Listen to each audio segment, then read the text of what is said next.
ভারত পাকিস্তান সম্পর্ক যেন বারুদের স্তূপে দাঁড়িয়ে গেছে। একদিকে রক্তাক্ত কাশ্মীর, অন্যদিকে সিন্ধু নদীর পানি ইস্যু। দুই দেশই এখন যেন মুখোমুখি এক নতুন স্নায়ুযুদ্ধের। গোটা বিষয়টার জন্য পাকিস্তানকে দুষছে ভারত। পাকিস্তানও পিছিয়ে নেই।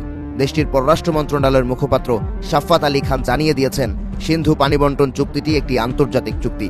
এতে বিশ্বব্যাংক সহ আন্তর্জাতিক সংস্থাগুলো জড়িত। ভারত চাইলে একতরফাভাবে এটিকে বাতিল করতে পারে না, আর এমন সিদ্ধান্ত নিলে তা হবে যুদ্ধ ঘোষণার শামিল। পেহেলগামে ২৬ জনের প্রাণহানির ঘটনার জন্য সরাসরি ইসলামাবাদকে দায়ী করেছে ভারত। ঘটনার পরপরই ভারতে নিযুক্ত পাকিস্তানের নাগরিকদের ভিসা বাতিল করা হয়। পাশাপাশি সিন্ধু পানি চুক্তি বাতিলের হুমকিও আসে নয়াদিল্লি থেকে। অথচ অতীতে ১৯৬৫ বা ১৯৭১ সালের মতো বড় বড় যুদ্ধের সময়েও সিন্ধু পানি চুক্তির মৌলিক শর্ত কখনো লঙ্ঘিত হয়নি। কিন্তু এবার পরিস্থিতি বদলে গেছে।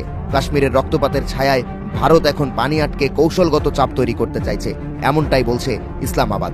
পাকিস্তানের আশঙ্কা, পানি রুদ্ধকরণ সরাসরি আঘাত করবে তাদের খাদ্য উৎপাদন, বিদ্যুৎ সরবরাহ এবং সামগ্রিক অর্থনীতিতে। এজন্যই ইসলামাবাদ স্পষ্ট বার্তা দিয়েছে, পানি রুদ্ধ করা মানেই যুদ্ধের শামিল হওয়া। আর পাকিস্তানের এই হুঁশিয়ারি যে নিছক কথার ফুলঝুরি নয়, তার প্রমাণ মিলেছে গত ২৪ ঘন্টার ঘটনায়। ইতোমধ্যেই পাক ভারত সীমান্তে ২ দফায় গুলি বিনিময়ের ঘটনা ঘটেছে। ফলে উত্তেজনা এখন শুধু কথায় নয়, বন্দুকের নল থেকেও বেরোচ্ছে। মিনিটে মিনিটে বদলে যাচ্ছে পরিস্থিতি। ভারতের গোয়েন্দা সূত্র জানিয়েছে, পাকিস্তান মোতায়েন করেছে ভয়ঙ্কর সব মিসাইল, যাদের নিশানা দিল্লি, মুম্বাই, এমনকি কলকাতা। তবে প্রশ্ন হচ্ছে, এত গলার জোর পাকিস্তান পাচ্ছে কোথা থেকে? উত্তর লুকিয়ে আছে চীনের শক্তি কেন্দ্রে। গত ৫ বছরে পাকিস্তানের অস্ত্র আমদানির ৮১% এসেছে চীন থেকে, আর যোগ হয়েছে ৬০০টির বেশি VT-4 যুদ্ধ ট্যাঙ্ক, ৩৬টি J-10CE 4.5 generation multirole fighter jet, ৪টি type 054A guided missile frigate, ২টি আজমত শ্রেণীর করভেট HQ-9B LY-80 ও FN-6 ভূমি থেকে আকাশ প্রতিরক্ষা ব্যবস্থা, অত্যাধুনিক গুপ্তচর জাহাজ রিজওয়ান এবং সর্বশেষ JF-17 ব্লক 3 যুদ্ধ বিমান।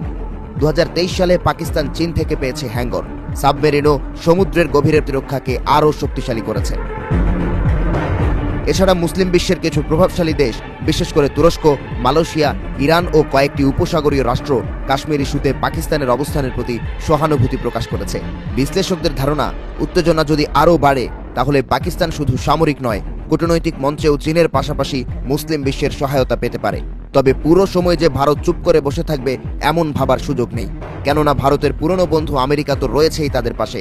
ফলে সংঘাতের আগুন যদি ছড়িয়েই পড়ে, তাহলে গোটা দক্ষিণ এশিয়া পরিণত হবে নতুন এক মধ্যপ্রাচ্যে, যেখানে যুদ্ধই হবে নিত্যদিনের বাস্তবতা, এমনই আশঙ্কা বিশ্লেষকদের।